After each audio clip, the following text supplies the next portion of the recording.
Today's guest is a man of remarkable transformation, a journey that takes him from rigid structure to radical freedom. Scotty grew up homeschooled on a farm under the roof of deeply conservative Christian parents. After graduating from West Point in 2009, he served as a U.S. Army officer until a life-threatening encounter with hypothermia and frostbite changed his trajectory, costing him a few toes, but opening a door to something far deeper. He went on to launch and successfully exit 2 SaaS companies as an entrepreneur, but his true calling led him far from the boardroom. Now based in the jungles of Colombia, Scotty is a modern-day bridge between worlds, combining his military discipline with ancient wisdom. He runs a self-sustaining jungle community focused on preserving indigenous rights and ancestral knowledge, and works with veterans and seekers alike through plant medicine and psychedelic therapies. A retired Army officer turned hippie musician and plant medicine facilitator, Scotty is on a mission to help people heal, awaken, and truly live on their own terms. Please welcome Scotty. How's it going, man? What's up, brother? Another day in the world, man. So why don't we start with a little bit of background, man? What brought you to becoming a West Point grad? Yeah, man. My dad was a military academy grad. So dad was class of 79, uncle was 77, granddad was 46. And then for those that are Army, don't hold this against me, my great granddad was 1917 Naval Academy. So I was a bit of a legacy, but that actually wasn't why I went at all. When I was a kid, I was really involved in the church, and I was on a whitewater rafting trip when I was like, I think 12 or 13. Almost died because the bus was kind of winding up the 1-lane mountain road that we were on in West Virginia, and part of the road collapsed. And so suddenly, like, we're sitting there teetering back and forth on the side of this cliff face. And I was the only kid. I just remember absolutely panicking. And somebody picked me up, I don't remember who, threw me bodily out of the bus. But the thing I really remember that day is my dad was calm under pressure. And even though he was only directly responsible for me, he was the last person off that bus. And I asked him, I was like, what made you develop that sort of strength under pressure, that leadership? He's like, well, I think it was West Point or the Army. I was like, all right, I'll do both of those things, and I'll get that capacity. That's how I ended up at West Point. Got a medical waiver to join up a little bit early, and I needed a medical waiver not only for age, but also because I was like super underweight. I was maybe 135, 140 pounds and 6'1". Yep. As a matter of fact, I was about the same. My first fight in the Army, I fought. I was like 132. Fought lightweight, 6'1". Yep, you get it. Yep. It was a lot of fun until I got my ribs broke. But Oh man. yeah, I enjoyed it. So you end up. What field did you go into when you came out of West Point? I was field artillery. Interesting and funny thing about West Point is you usually get to pick branches based off of your class rank. So the higher up you are, the quicker the good branches go. Yep. If you're super smart, you might go into intelligence or signal or something like that. If you are really hoorah or hua, whatever the term is, you might go into infantry.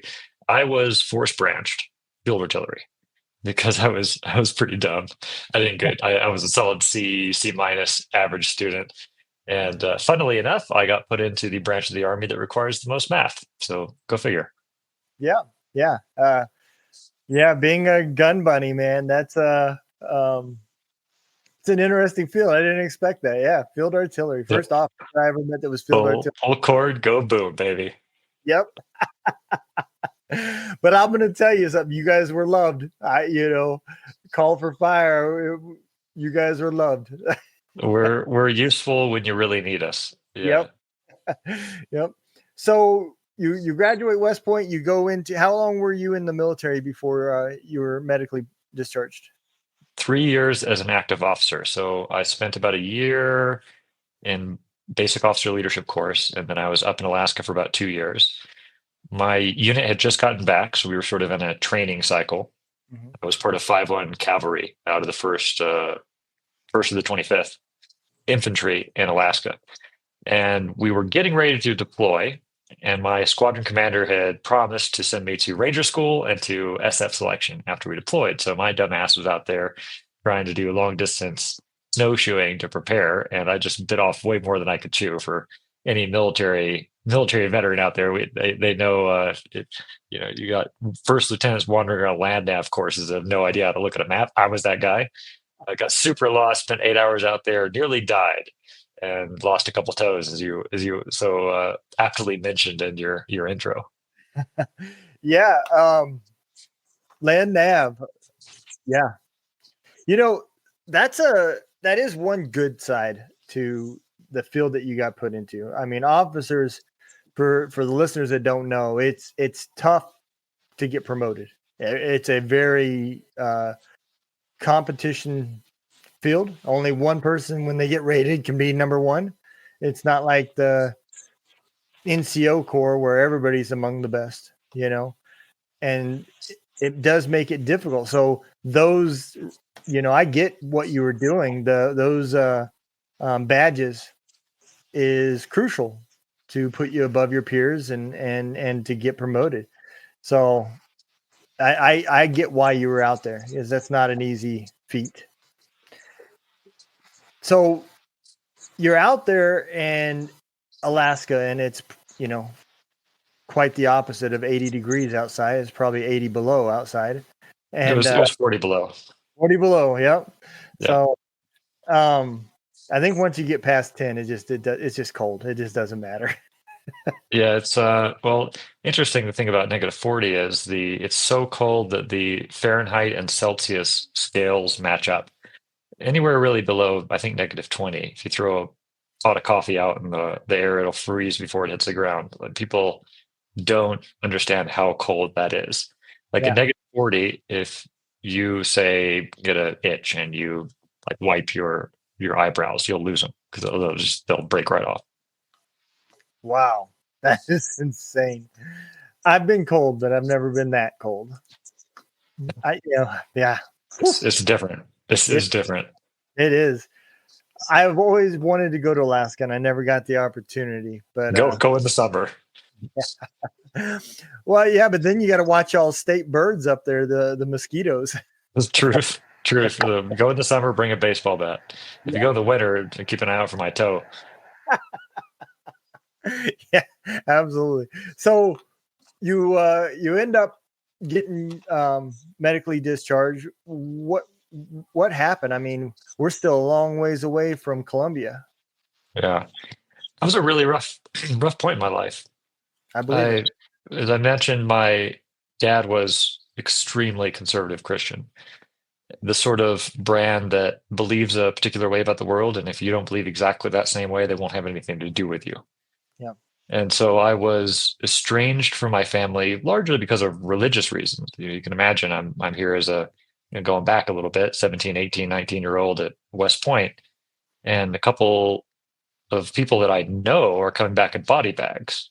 Like, we're in 2 active wars at the moment. And so the idea of mortality becomes a pretty real thing, right? Like, where do I go when I die? And how am I convinced that this is really the thing? I mean, I'm now being exposed for the first time in my life to people with different viewpoints and beliefs, cosmovisions about the world. And because I had drifted away from my faith in the way that my father felt that I should have experienced or believe it, I was cut off from the family. So I'm cut off from my family, and now I'm cut off from the only career that I've ever trained to do, and unexpectedly that. So it gave me a firsthand witnessing of what a lot of our military veterans experience when your identity is cut off unexpectedly. Like, who am I now? Like, I went from, oh, that's Lieutenant Schneider. You really, I think people salute more of the rank than the person themselves. You got that butter bar on, or you got a captain bar on, whatever it is, and people are going to salute it. You have automatic respect, but that's not the case in the civilian world. And like, not only that, but what am I going to do? I'm studied environmental engineering and Russian, for God's sake. I was planning on becoming a career military officer. And not only that, but like, what is the overall direction for my life? So I kind of selected what I would call the default goal for people in the civilian world. We'll get a nice house and a nice car and a nice partner and a job and get into some debt. And I did all that, but it wasn't making me happy. And not only that, I was a functional alcoholic as way of covering over the things that I didn't want to deal with in my life. So that lasted about 3 or 4 years, and I'm just a wreck by this point. So I decided, okay, well, if that's not working, well, maybe I'll become an entrepreneur. Well, I did that, and then I created 2 successful companies, and that wasn't making me happy either. And I realized something that I had no idea about was money just magnified the problems that I had personally. Yep. And so now I was like, okay, well, I'm damn out of options here. Like, what the hell am I going to do? So I end up moving to Medellin, Colombia. I'm traveling around a little bit at this point, going to different, I went to Mexico a little bit, went to Puerto Rico a little bit. I landed in Colombia, and for the first time in my life, I felt, I can't really explain it more than that. And I'm surrounded by a bunch of people that are just happy. Like they've got wonderful family networks and relationships, and it's beautiful here all the time. It's like springtime all year round, and I'm still unhappy. And that was when it finally hit me. I was like, okay, dude, if I'm unhappy here and I'm unhappy everywhere I've been for the last 15 years and everything I've tried, I'm probably the problem. And so it was a really close friend of mine, a cavalry scout, Jonathan, another veteran, that said, dude, you should try ayahuasca and these ancestral medicines. I was like, man, that's some hippie nonsense, dude. No way in hell. No way in hell I'm doing that. But he insisted, and I was going through divorce. My first marriage at the time is like, all right, fine. Nothing else is working, so I'll do it. And that's what really opened my eyes. And it didn't heal me in the sense that I thought it would. It just gave me perspective, and it also showed me that, look, man, stop trying to give your power away. Start taking responsibility for your own life. Figure out what's going wrong, figure out what's going right, and fix it. I was like, okay. And that's what I started to do. And now, lo and behold, 6 or 7 years later, I'm waking up happy in the morning, which I never thought I'd get to. I've had a lot of people, I haven't personally tried it myself, but I've had a lot of people talk about the successes that they've had. And I know Sean Ryan is a big supporter of it. He talks about it on his podcast quite a bit. The way it was explained to me was that the brain is like a ball of yarn just wadded up. And these are all your ties and everything else. And what this medicine does is it loosens those ties up to allow you to get out of that loop of thinking the same way and being negative and making negative things happen. Would you say that's pretty close to what's happening? That is a way to describe it. It's a very complex sort of thing. And I would say that's sort of a medical Western way to describe it. So neurologically speaking, it does increase brain plasticity. It creates connections and loosens things up. But I think that anyone that has experienced the medicine itself will probably agree and say it's spirit. It's an entity. Like, I don't know exactly how you could describe this. Like having a doctor inside your head and soul. And the things that it shows you and the ways that it works with you is nothing short of miraculous. And I've never met a single person who took the medicine and has disagreed with me on that. Could be wrong, but I'm still waiting. It's hard to describe from a purely rational perspective. But if somebody was looking for just a rational explanation, that is a good way to put it. Okay, so I know a lot of times this medicine is taken kind of ceremonial, usually a place of solitude, and quite. Do you think that plays a big part of it? It does, for 2 reasons. The first reason is that this is a very powerful medicine. So sort of like they don't give antibiotics over the counter. They don't give chemo drugs over the counter. That's kind of like this. If you use it incorrectly, it can damage or maybe even kill you. Don't do that, please. So I wouldn't recommend experimenting with this. You don't want to give the keys to nuclear power plants to toddlers. you know? Right. So the ceremonial aspect helps people try this and experience a very powerful healing modality in a very safe way. There are people that have died by taking ayahuasca on their own, and there have been people that have died by taking ayahuasca with providers that don't know what they're doing. On a chemical level, there are contraindications, meaning the ayahuasca chemicals themselves produce a tremendous amount of serotonin in the body. So if you're, say, on antidepressants like serotonin, I think it's SSRIs, selective serotonin receptor inhibitors, that the purpose of those drugs effectively make it difficult for the body to process serotonin. So if you take that drug at the same time you take ayahuasca and get a lot of serotonin in the body, you can die from what's called serotonin syndrome, which is not a good way to go. So there are medical considerations to take into account. There are also spiritual and energetic, which is what I believe, things to take into account as well. And then beyond all that, it is a very challenging and difficult thing to experience. And so it's very useful to have people around you that can support you and guide the experience in a way that you get something useful out of it and aren't just scared out of your mind for hours on end. And that's, that's the odd part, because serotonin is made from happiness, right? That's what when the brain, when you find something that you like or it makes you happy, that's a serotonin release, right? Yeah. So I guess maybe happiness makes serotonin, or both. But yeah, Right. But that's it's how, this drug brings a lot of serotonin, and you said that some people are frightened when they're using it. Is that because of the trauma that's inside them that they're now having to deal with, or is it something else? Well, that's a huge part of it. And when I say that, I'm not saying that every person that takes ayahuasca is going to be frightened, right? Sometimes that doesn't happen. Sometimes you're just having a wonderful time and you're in pure bliss in heaven. Sometimes you're in pure hell, and sometimes both. Sometimes you're hot and cold at the same time. Sometimes you're happy and scared. It could be anything and everything. And usually the experience varies every time you take it, even if you're taking the same medicine under the same conditions with the same person. It's very, very difficult to predict what the experience will be. It's impossible to predict what the experience will be.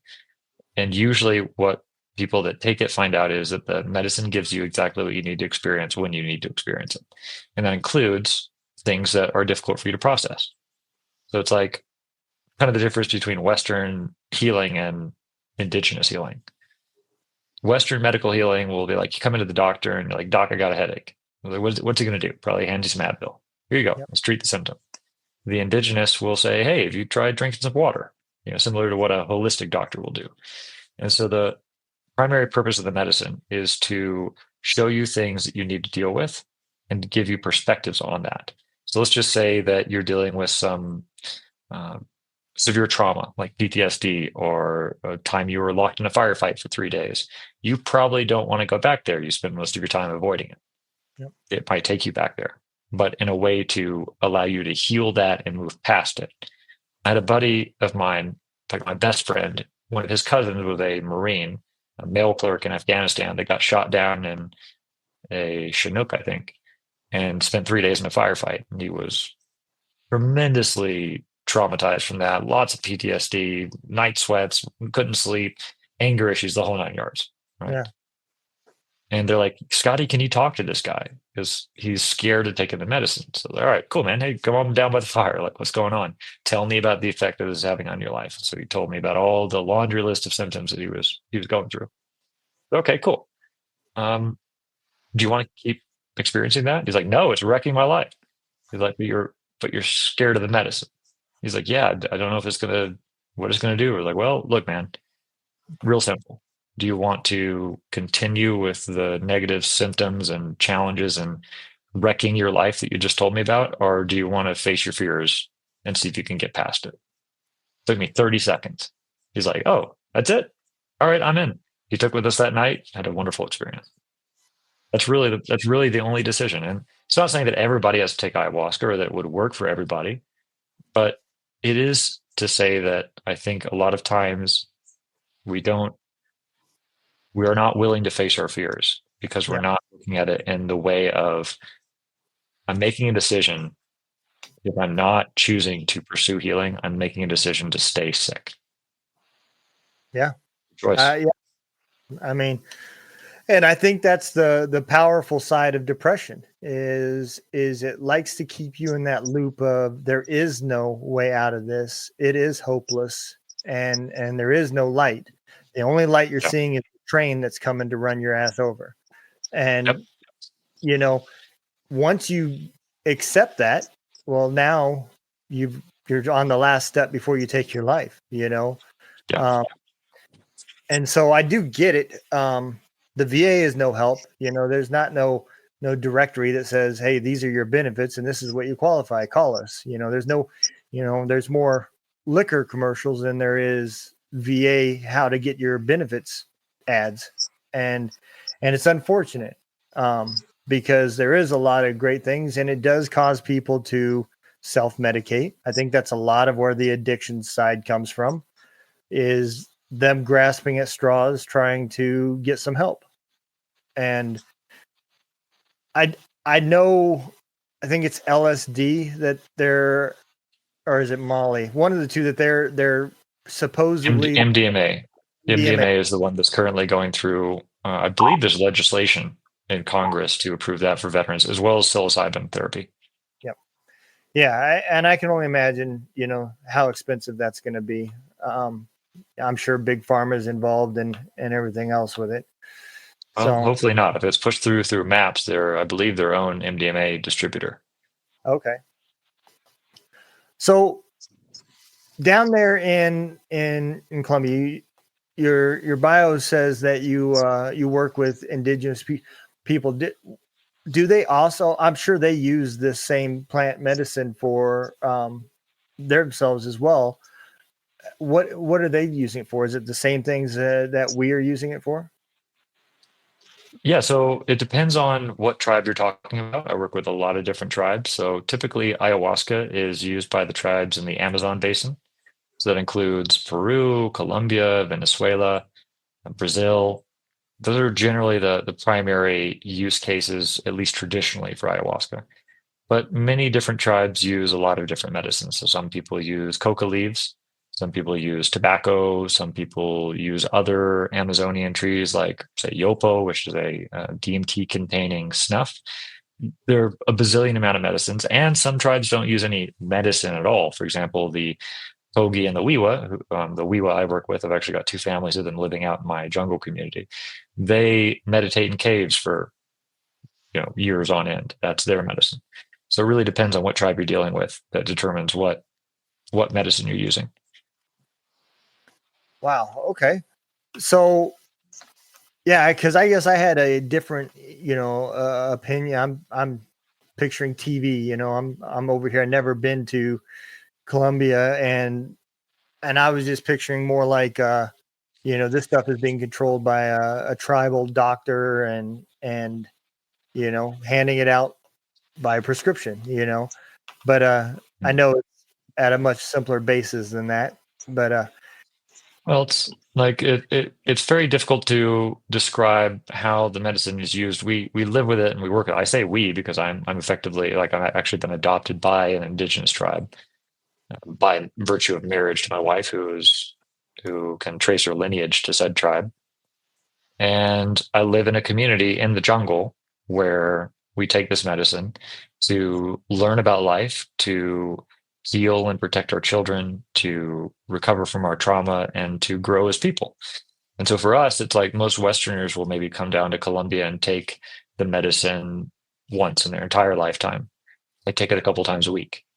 And it's not saying that everybody has to do that, but I'm on a particular path to help spread this medicine and help heal people through its use. And so I take a little bit more than your average bear. yeah, I mean, I think you know, that was one thing that Sean Ryan also talked about was how he holds this medicine with a lot of respect and he takes it not recreationally. He takes it, Mhm. you know, he made it sound like once a quarter, or 3 or 4 times a year. He does what he does. So how is, when you're working with these tribes, what does that mean? Are you talking about just with ayahuasca, or is there other things that you're doing with them? Yeah, I work with quite a few tribes. So with the Witoto or the Mori tribe, they are more Amazonian.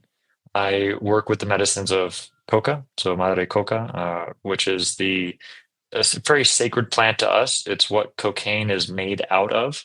Cocaine to us is sort of like well, not sort of, it is a absolute blasphemy. It's a real bastardization, a tremendously awful twist on what is for us a very sacred plant. So we work with coca and the medicine of tobacco. With the Siona tribe, they are my primary instructors for ayahuasca. I work with the Wiwa tribe to learn more about nature and for permaculture and to learn about the animals and communicate with the plants. I do temescals, which is more of a northern tradition. They're like sweat lodges. So if anyone, like for example, in our country, the Lakota, many of the indigenous tribes, first American peoples, they do sweat lodges, they do vision quests. So that's a 4-day, 4-night, no food, no water fast Oh, wow. alone. I do that. I do that every year. And we do things like moon dances and sun dances. So there's a lot of different tribal practices and traditions that I follow. What we're trying to do is have every person find what works for them. And I'm just absolutely excited to wake up every day and learn more about different indigenous peoples and how we can help them, and more importantly, how we can bring their ancestral wisdom into everyday life here in the modern world. And that's what I was just getting ready to ask was, it sounds like there's so much that we could learn from them. And I think a lot of outsiders have a different thought process that we need to go in and teach them. But I think it's the other way around. To be honest, I think, our way has obviously created some problems. America's not the country that it was envisioned anymore. And I think, from the sounds of it, these people are living basic and happier than rich people over here. I'd say that's in general correct. Most people, most that are living this way are happier. But I think it's also important not to idolize any particular one group. I think the idea is like, well, is Western medicine better or is indigenous medicine better? I would say probably neither. I think it's approach to both of them in harmony.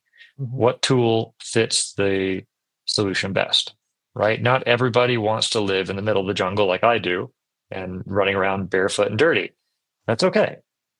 Find what makes you happy and find what balance that is. So it's not like, oh, we should follow the indigenous and become just like them. No, Right. no. But we do need, I think, to respect all different styles and wisdoms, because I think it's incredibly arrogant to say, well, we're more advanced technologically, so we know. Like, no, you're not. You're sick, unhappy, and can't sleep at night. So Yep. come at me, bro. Yep. Oh, you're 100% correct. Yeah, and that's exactly that. 2018 was prime time to if you can't realize that America's got a mental health crisis, how did the politics and presidents running cause the uproar that it caused between people? I mean, people wanted to believe whatever side they were on was saying, no matter what, and it became a war against people. But has it really been different than that for as long as you or I can remember? I think Maybe it hasn't been this bad. it wasn't as publicized. That could be a part of it, and that just goes to show that we're no longer thinking past logic, and we're going with emotion, and that's exactly what happens with PTSD. You start believing that you are a piece of shit. You start believing that you can't do anything right. Nobody wants you. I'd be better off dead. And these lines just go on until you either get help or you take your life. That's where it ends. It's one of those others. And I think it's important that in order for it to work the way you was explaining, you would have to eliminate the greed of money, because the Western side, that's what it's all about. You know, I with the agree with you there. But it's not to say that like we need to give up our entire lives and become hippies in the woods, no. or communists either. Again, everything in balance, Yep. right? Money is useful. It's a medium of exchange, and I have to feed my family. So Yep. whether I grow that or get money to do that to put food on the table, I guess it doesn't really matter.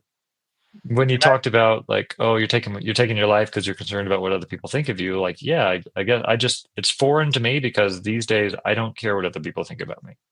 I know who I am. I know what I'm doing, and I'm living free and happy. And I think it's very difficult to explain what that's like to someone that hasn't never experienced that before. And when you're in the depths of that depression, it's difficult to even understand that there's a way out. And that's why I really love the work that you're doing in exposing different stories of veterans. That's what I'm doing as well. I'm talking to as many veterans as I can because I don't care if you come down to the jungle and take ayahuasca, or if you heal through therapy or through church or through AA. All I want is for our veterans, our brothers and sisters, to know that there are people out there who have healed and resonate with one or more of us so they can find the help they need. Yeah. And I think, you know, that philosophy, it would work great with putting a lot of stuff. I mean, look, psychedelics, really got a bad rep when we were talking about other drugs, and they just kind of combined everything and made it, what is it? Made it a Schedule 1, I think it is, Mhm. drug, preventing anybody from learning. That's really what it did. Is hindered our research on what it could be doing, and we're just years behind in that aspect, and it is slowly changing. And the part I was talking about with money was the fact that I see good people inside the VA that are taking care of people, but their hands are tied because they can't use this drug because they have to use this drug, and that's all tied to money. And it should be exactly what you said. What is it that is going to make you healthier, happier, and put you on the right path? Mm. Regardless whether that's a a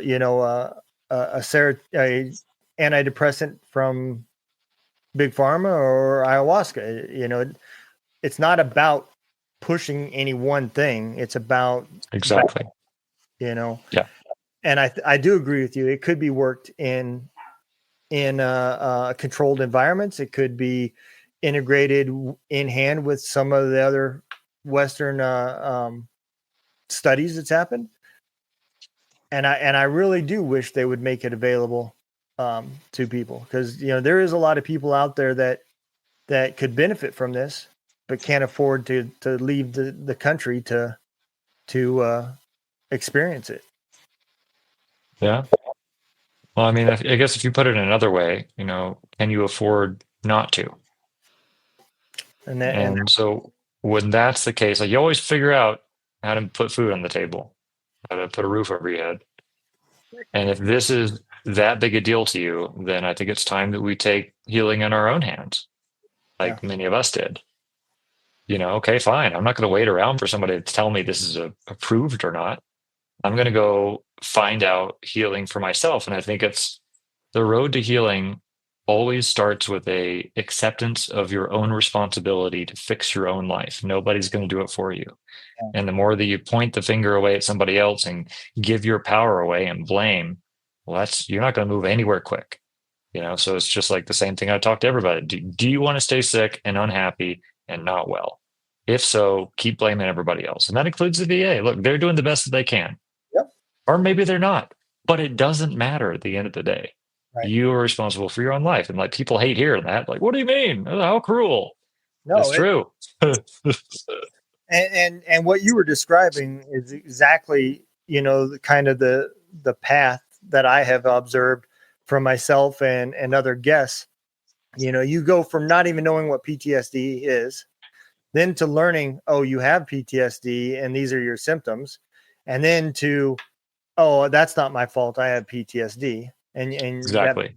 card starts coming out, And then you get tired of the medicine, you get tired of doing those things, and you decide, I'm going to get healed. I'm going to start thing. And you get to that big ball that you just mentioned of dealing with everything, because part of that is one, recognizing that you were the problem, recognizing why you were the problem, making amends with the things that you did. Yes, you're suffering from an illness, but you still did these things, you know, and those are all different for each person. And that is where the healing process takes.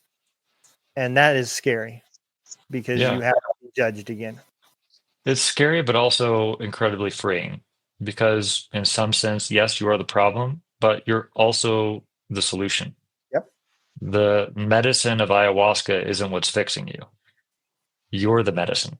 The medicine is inside you. And it doesn't matter if you get there by meditation or church or friends or therapy or the wonderful traditions of the indigenous. You fix yourself. That's the only way. The only real ceremony is the ceremony of real life. And ayahuasca is going to point you in the right direction, but you're going to have to do the work. And if you don't do the work, you're wasting your time. Yeah. It's brutal and simple. Yep. Yeah. And I agree with everything you just said. It's at the end of the day, you have to put in the work to get there.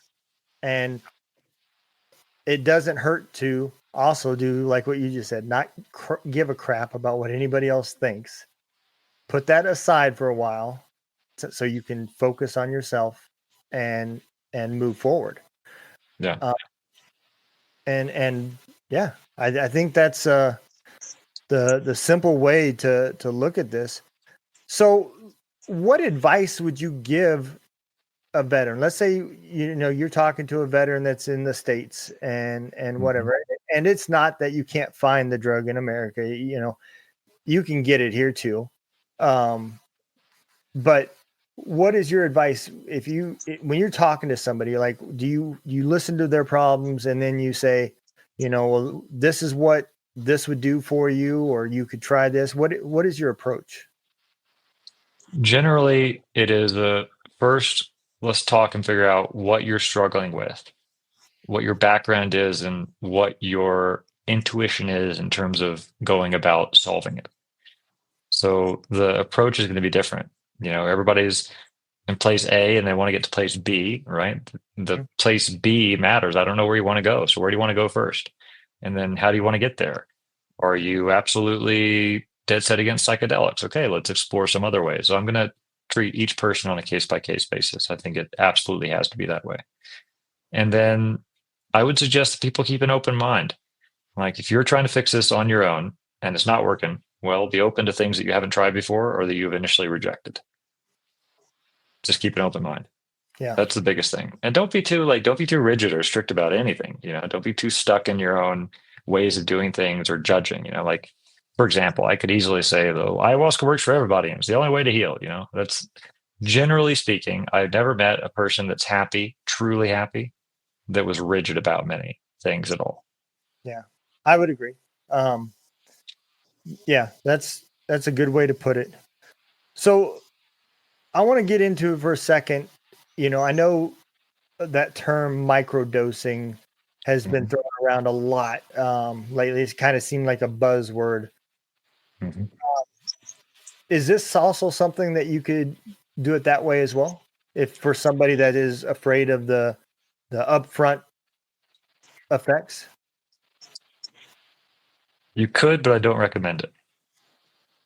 First of all, I'm trying not to be, I don't want to be too harsh, because like I'm a very brash, blunt person, and I'm just going to say, look, you're afraid of a night of something. Again, it goes back to, do you really want to heal?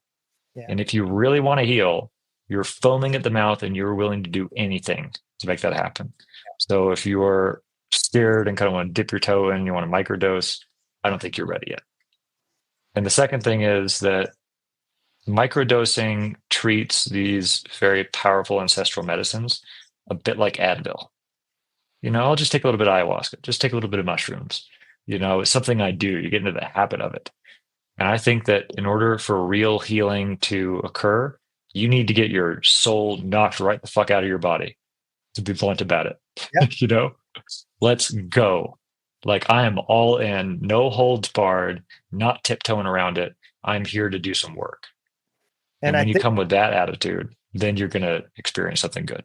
yeah, I think that right there is what it is I think the people aren't afraid of the drug, because I'm sure that the majority of the people that you deal with doesn't really truly know the effects or how it's done or any of that stuff. Mhm.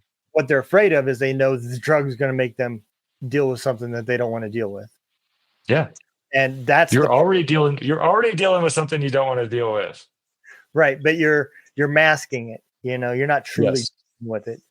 But it is never going to go away that way either, No, it's kind of like, you just brought up, I actually talking to you about this, I came up with a new analogy I like to use. Most of us in the military are trained in how to clear a room, Mhm. right? So you're clearing a room and you want to microdose it because you're not really sure you want those people out of that room. So you're like, knock, knock, knock. Hey, is anybody in there? Yeah, we're here. Fuck off. Well, would you guys please leave? I'll throw in a flashbang. If that doesn't work, I'll just leave and come back tomorrow. No, you're kicking down that door, hit them Yep. with a demolition charge, throw in a grenade, and destroy absolutely everything in the room. Yep. That's the difference, you know? That makes perfect sense.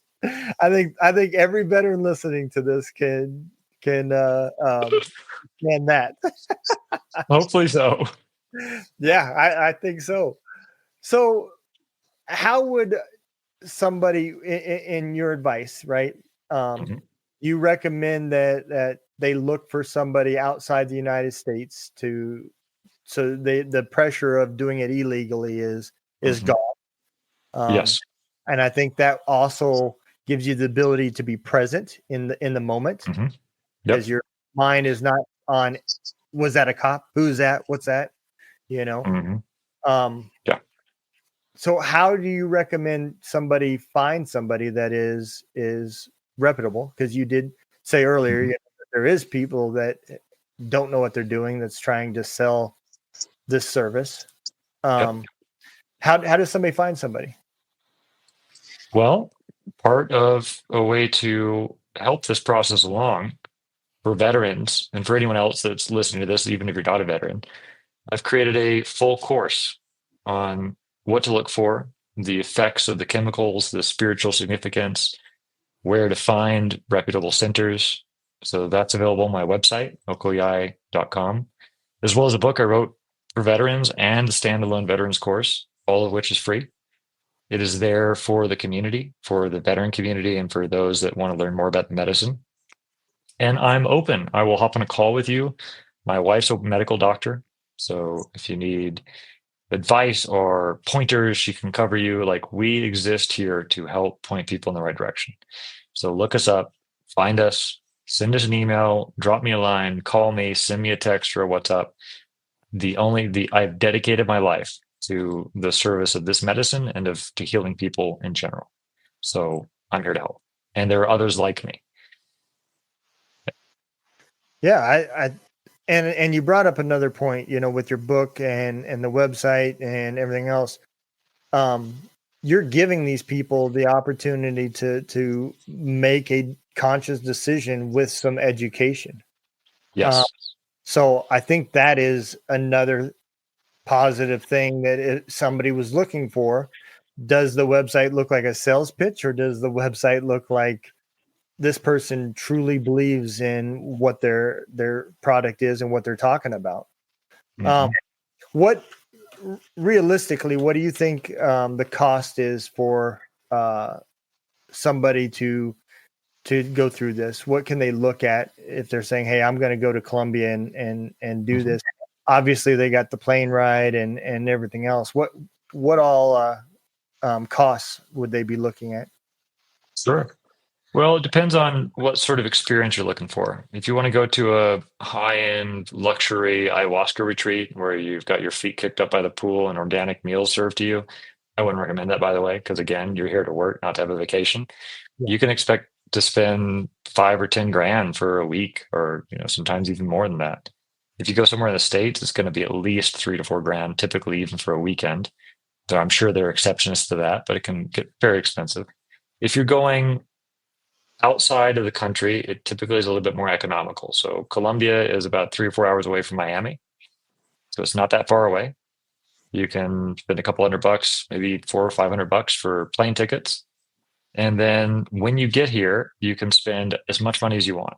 But we have priced what we do at a very reasonable price. It's around 2 grand, meals included, lodging included, everything included for a week, 4 ceremonies. Yeah. And so we're here not to become millionaires. We're here to scale the work that we're doing. We also have to feed our family, and we feel that 2 grand is a reasonable investment in a understanding of the sacred idea of reciprocity, meaning we've spent our lives to dedicate to this, and we got to send our kids to college. I've implemented something that I've never seen before, which is a rock solid guarantee. That is, if you spend the money to come down here, you spend a week with us, and you put in the work, and you can't look me in the eyes and say, Scotty, this experience has absolutely changed my life, I will not only refund your money, I will pay for your flight tickets. You won't lose a damn thing. And I'm that confident in what I do and the medicine that we serve and the effect that we have on people. So if you can find the guarantee like that anywhere, let me know, but I'm not aware of anyone else on the market. Yeah, I doubt they're going to find that. And again, you have to ask yourself how much, even if you're using TRICARE, how are you going to spend for a lifetime of having to see a psychiatrist to get your medicine? Because if there's no psychiatrist, there's nobody prescribing. And so how long does it take to eat up 2 grand doing that? 6 or months? how long does it take to eat up 2 grand and a couple binge nights out of the bar because you're unhappy with your life? Or what is the cost of a failing marriage to you? What's the cost of not really getting to know your kids? Because it's just, it goes on and on. Right. The financial investment of a healthy and happy life is essentially priceless. But the cost to getting that sort of treatment doesn't have to be. You know what I mean? Yeah, absolutely. And look, at the end of the day, if there is somebody that knocks on my door and says, I need this, I can't afford it, I will find out whatever way I can to do to get you here. I'm not going to turn anyone away because of lack of payment. We will figure out a way. Yeah. Right. Yeah. But it goes both ways. Just like you said, you've got to put in the work as well. Nobody's going to just come up to you and give it to you and say, we're going to do all this for you and you're going to be good. And if you did, they wouldn't value it. Right. Yeah. You put some skin in the game. But if you're showing me like you're going to put in the work, like when I run ceremonies here, if people can't even donate $5, I don't care. Bring me a hug, bring me a prayer, bring me a banana. I believe in the law of the universe in terms of I'm helping people, and help will come to me when I need it as well. I am living in abundance. I have what I need. Yep. I completely agree. And I believe, faith is one of those pillars in life that you have to have, whether you call that energy or God or whatever you call it, you have to have faith in something. So I do believe that that is true. So I'm going to bring you forward and give the opportunity for you to tell everybody where they can follow you at, and you can give them your website again. I'll make sure all the links are in the bottom, and when we do the editing, I'll even throw them up there and your book. Appreciate it, man. And make sure that everybody sees and can get to where they need to be. Yeah, thank you. You can find me at Okoyai. That is OCOYAI.com. And that includes the book, the courses that we're launching. It includes a free medicine music school. If you want to learn how to play guitar, we've got 8,000 people in there learning along with you. All that's free. So come on down and experience what life is like with us, or learn more about us. And I'm happy to talk to you. So just hit me up and we'll find time to talk. All right. Well, if you don't mind holding on, I'm going to throw the old exit video out. And absolutely, man. With you. Y'all take care. Thanks for listening. don't forget, if you're looking for help, hit the link down there and be open-minded and give it a shot. We will talk to you all later.